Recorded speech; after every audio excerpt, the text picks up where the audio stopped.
Hi everyone, welcome to A Stitch in Time. Today is Tuesday, it is June 21st, 2022, and this is episode 222. Once again, there are a lot of twos.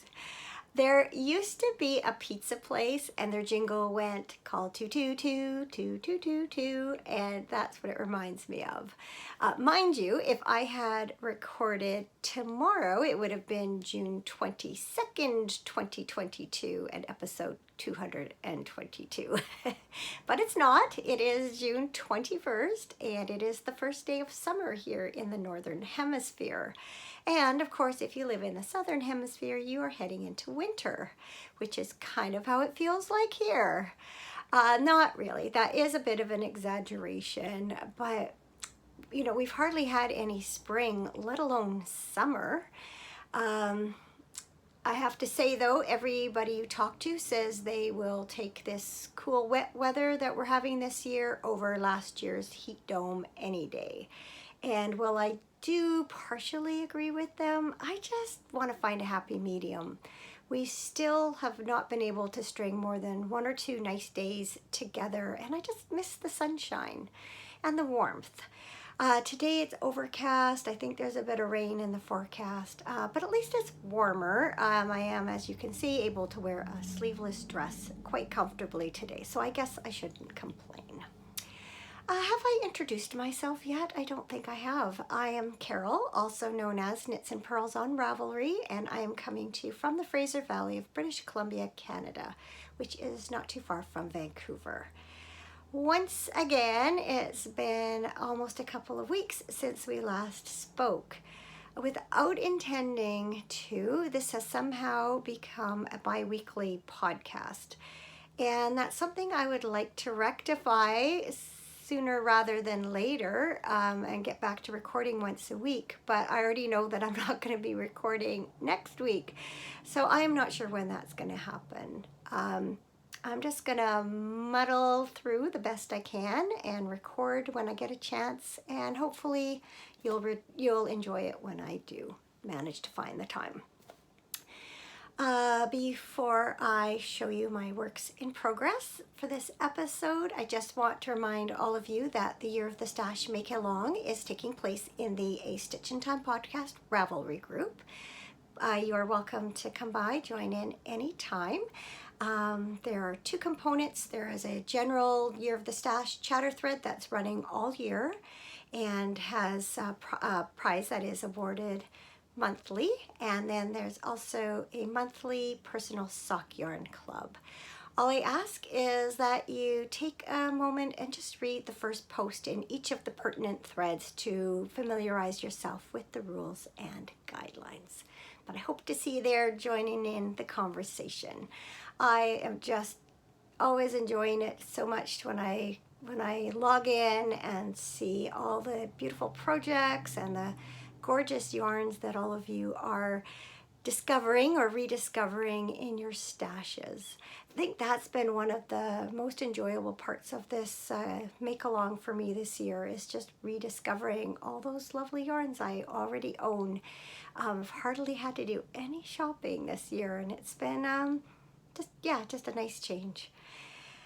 Okay, speaking of the Personal Sock Yarn Club, my first work in progress is my socks for June. I am knitting them out of this yarn. This is the from the Arna and Carlos Lofoten series from Regia. And this is color 3880 Rust. You can see that there. So Bente, one of our Year of the Stash winners that I announced last week, very kindly let me know that one of the islands in the Lofoten group is Rostlandet, and one of the municipalities is Rost, and so that's where this yarn gets its name from. I always like to know the meaning behind the different colorway names, so thank you for letting me know that. So I've done pretty well with these. I've been working on both socks concurrently. So as you can see, I have added the heel here. This is West Yorkshire Spinners Signature 4-ply. I jotted down the colorway. Let me just see where it is here. It's Licorice, and that's color 99. So I just did a traditional heel flap and gusset. This is my usual top down 64 stitches, 2x2 rib. I do about 7 inches before I do a traditional heel flap and gusset. And that far on this sock, and slightly less far on this one. And this one I slipped onto a sock blocker so you could just get a better look at it all stretched out.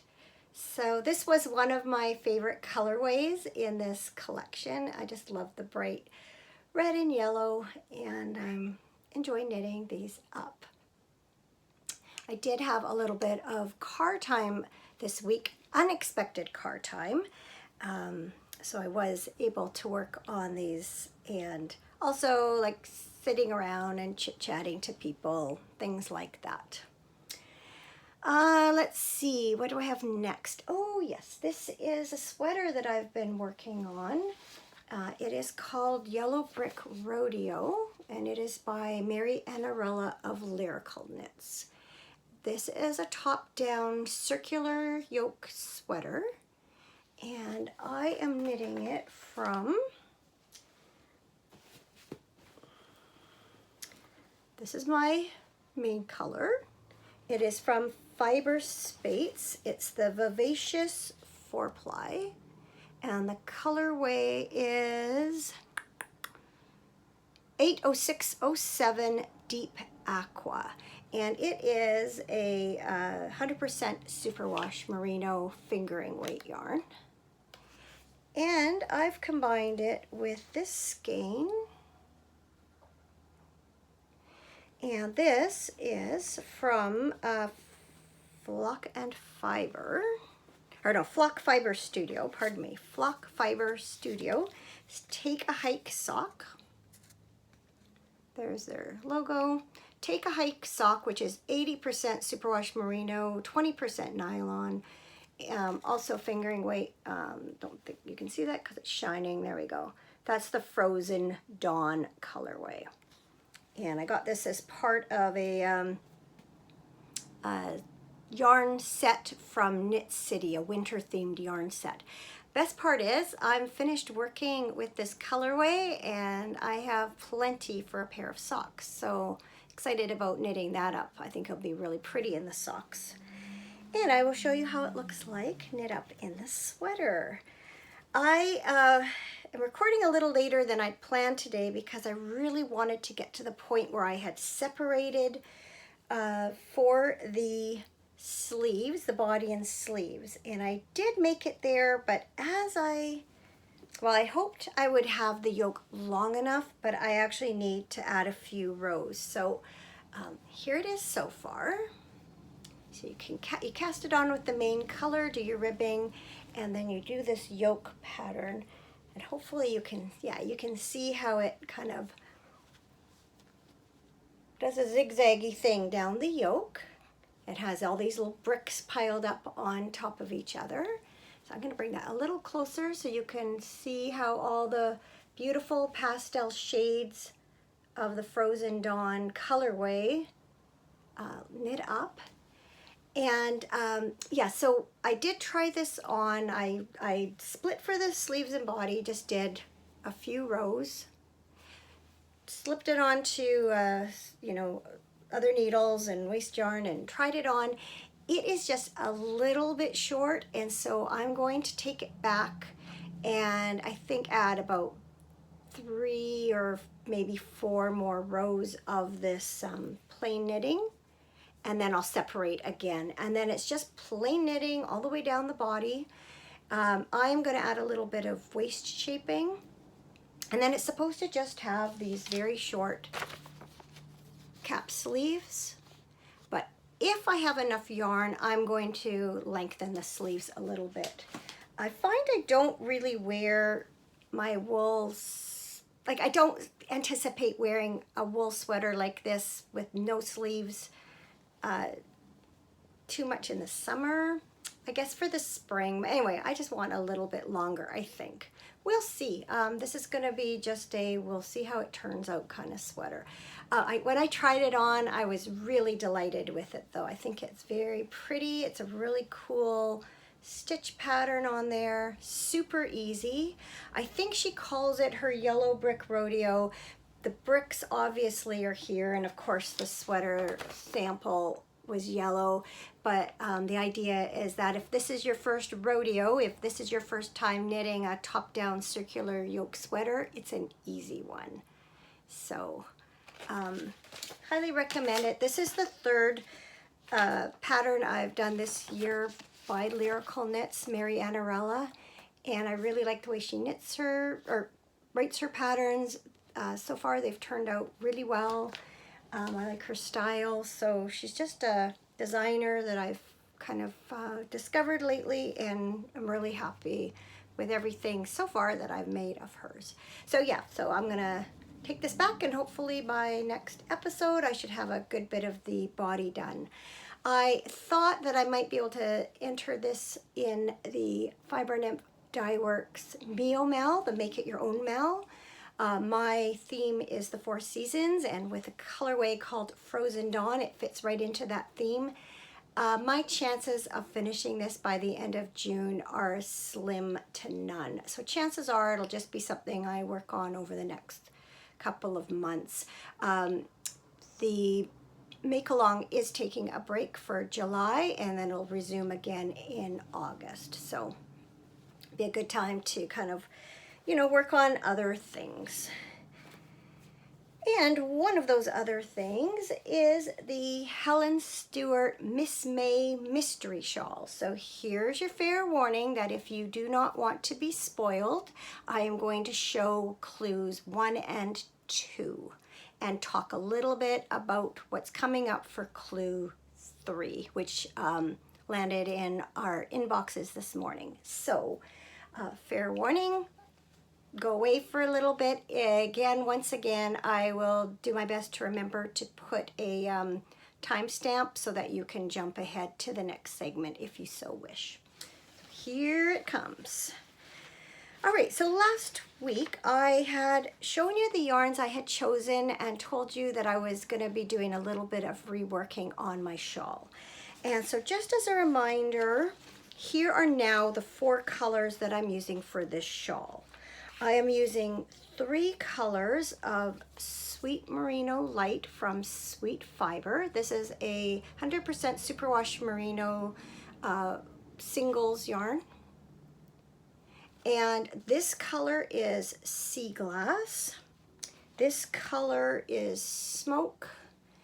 And this color is Tea Leaves.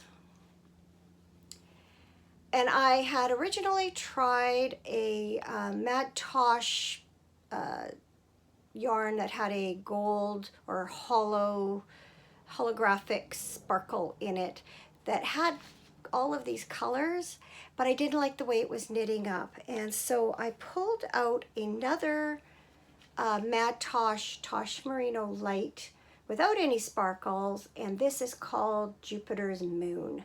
So it's just got a little bit of, you know, it's obviously a tonal yellow, goldy color, and then it's got a bit of green and kind of a pinky red that goes through it. So I had knit three sections in using the aqua, the tea leaves, or the sea glass, the tea leaves, and then this other yarn. I ended up taking them back, using this for color B, this for color C, and then the next clue, this was color D. So that's what I have done so far. So let me show you.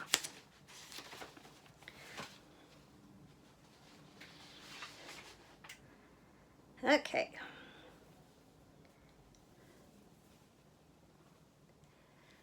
I always like seeing it on screen because you get a different perspective from it. Excuse me just a moment.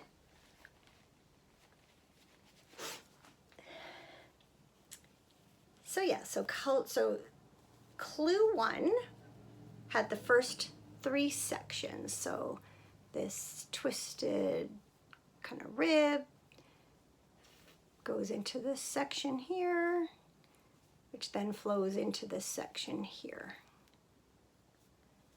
It's hard with the lighting. I'm not sure how well you're seeing it. And then this whole stretch was clue 2.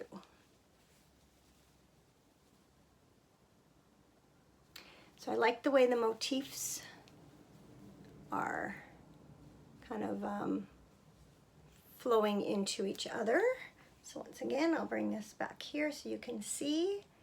And then I noticed actually, you know, I didn't realize it till I put this dress on today, but it has a lot of the same colors in it. So not that I'll necessarily wear this to match it, but it was kind of reassuring to see that, you know, obviously I'm drawn to these colors together, and I do like how they look together here.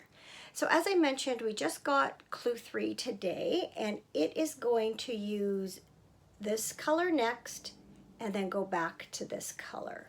So I'm kind of sad not to be using either of these colors again, because I probably like these the most. But I'm just going with the flow. I thought about switching things up again just so that I could use them more, but I do know that at least this one will come back at the end of the shawl, so I'm sure I will get my chance to use them again. So anyway, there you go. All right, so that is it for all of my finished projects. I hadn't thought that I'd had much knitting time over the past couple of weeks. It really didn't feel like it, but I guess I must have, because I did manage to make, you know, a fair bit of progress on each of my projects.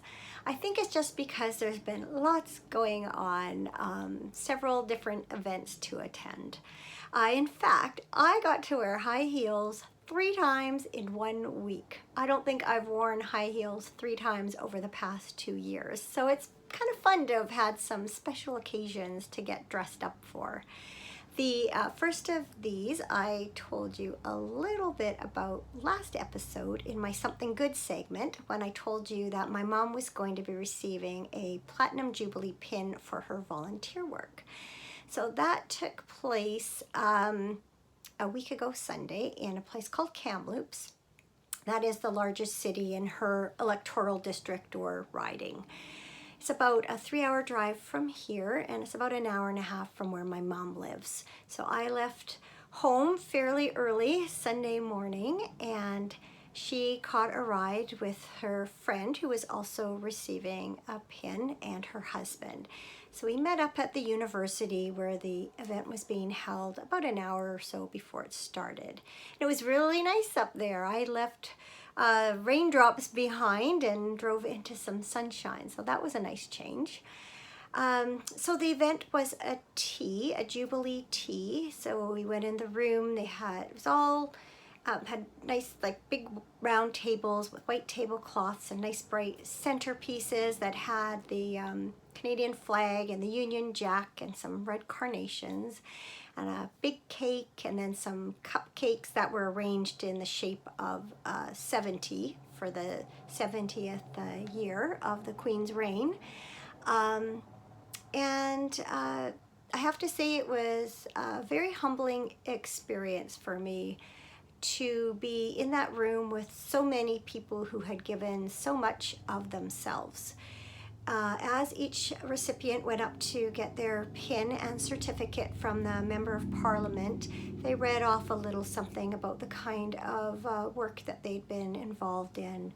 And I just felt really honored to be among so many giving and selfless people, and just really proud of my mom.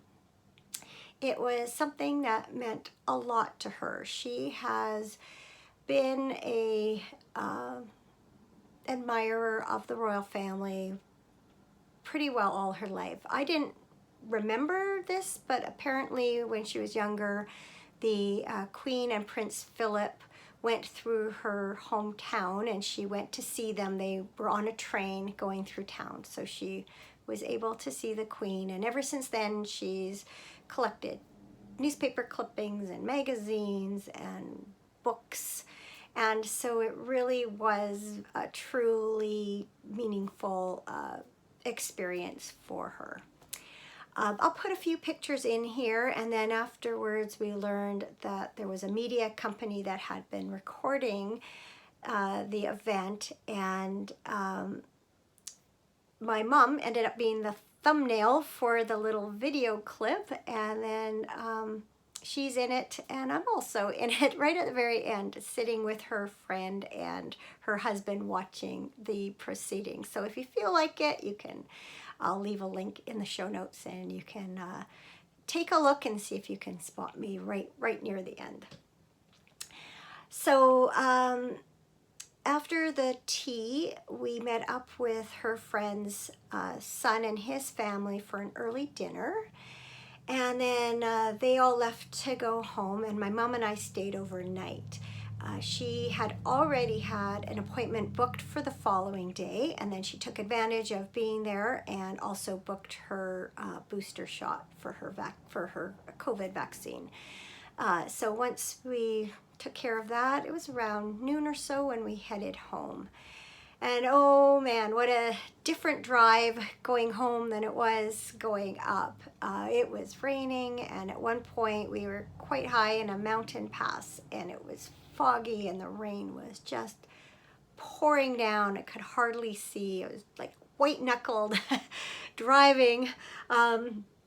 But thankfully we had already planned to stop for lunch partway, and so that gave me a chance to get out of the rain, relax a little bit before I did the last stretch. And it wasn't nearly as bad on the second half of the trip as it was for the first part of it. So the reason that my mom came home with me is that on last Wednesday, my nephew and his new wife were holding a little get-together to celebrate their wedding, which took place back in COVID times a year ago, January. So the time was finally right to have a celebration. So they invited friends and family. They'd rented a community hall. We all brought some food, had a potluck dinner. It was a very low-key, relaxed event. Just some good food, good company, bit of dancing. And it was just really good to be together at a big event again.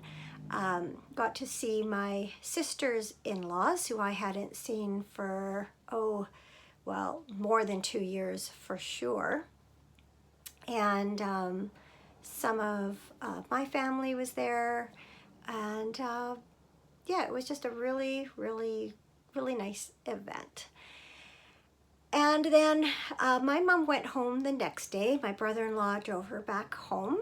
She had to be there. The seniors facility that she had helped to get built was having an open house the next day. So he got her home in time for her to attend that.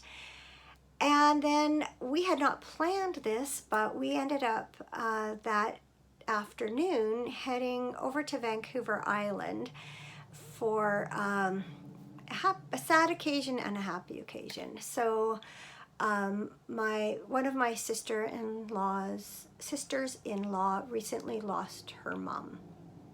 And so there was a celebration of life taking place on Friday. And then on a happier note, my brother-in-law, another brother-in-law, not her husband, but another brother-in-law, different brother, he was turning 65 yesterday, so they had arranged to have a bit of a party on Saturday evening at their house. So it was hard to be too sad at the celebration of life. My sister-in-law's mom was 92 when she passed away and had led a very full and interesting life. The ceremony was very nice.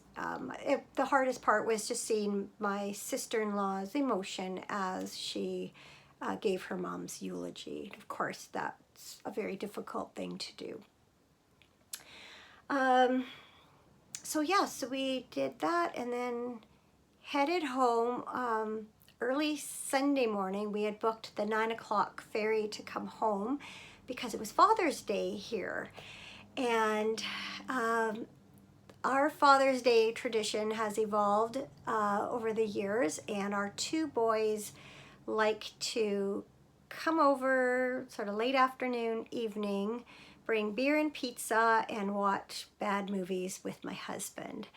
And for the past couple of years, my daughter-in-law has hung out with me away from them. And we've sat there and knit or chatted or whatever. And this year, my son's girlfriend also joined us. So the three of us sat upstairs. My son's girlfriend was sketching. I got my daughter-in-law, Stephanie, started on a pair of socks for her mom. Taught her to knit, I think it was last fall. She's been making hats and dishcloths, and now she really wanted to learn how to do socks. So got her set up with that.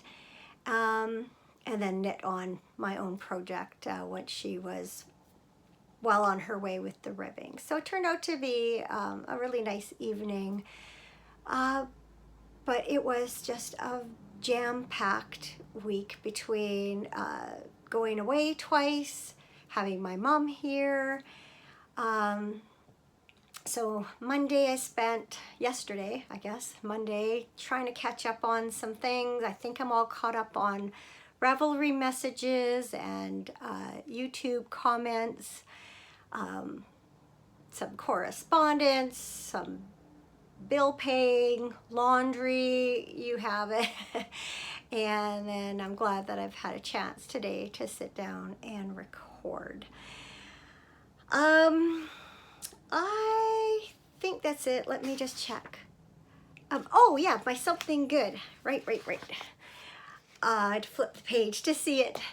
So I think I told you last episode that my sister and brother-in-law had gone back east to meet their new grandson, and that's the little guy that I had recently made a quilt for. And so I got a very nice thank you from the parents, along with a couple of pictures of my new great-nephew on the quilt. And my sister and brother-in-law had plenty more pictures from their visit, so it was really cool to see some pictures and some video and get a sense of what this new little guy is like. So it's always very gratifying to see things that I've made for people being used. And so that was my something good. Apparently they were delighted with it, and I was delighted to see it being used, and especially delighted to see my little great-nephew on it. All right, on that happy note, not so happy note, it is now raining outside. Yeah, kind of used to that. Oh well, I guess the bright side is I don't have to water the garden tonight. Can always find a bright side, right? Next weekend, not the one coming up, but the next one, it's, next Friday, week Friday, is Canada Day. So we are planning to go up to the cabin for Canada Day along with our daughter and her family. So yeah, it makes for a short week next week. I think we'll be heading up Thursday night. So I do not intend to record next week, but hopefully the week after, although we are planning to stay an extra day. So I'm going to see if I can squeeze one in. I'm also going to be doing some looking after my youngest granddaughter this Friday and then next Wednesday. So it just makes it pretty well impossible to record on those days. I picked up a couple of board games, Disney Princess board games at a secondhand shop. So I'm looking forward to introducing those to her and playing those with her. Oh, I know. One thing I forgot to mention, if any of you are interested, I have an acquisition, but it's not in my hot little hand, and it won't be, I think, until September. But if you're interested, Fiber Nymph Dye Works is doing a second rendition of the Backyard Bird Watchers Club. So if you've seen me knit those socks and are interested in getting your hands on some yarn, by all means go to her website and check it out. I think the sign-ups are open till the end of this month. Not affiliated in any way, just a fan. Okay, on that note, take care for the next couple of weeks. Enjoy your crafting, and I hope to talk to you again very soon. Happy Canada Day to my Canadian friends, and happy 4th of July to my American friends. Bye for now.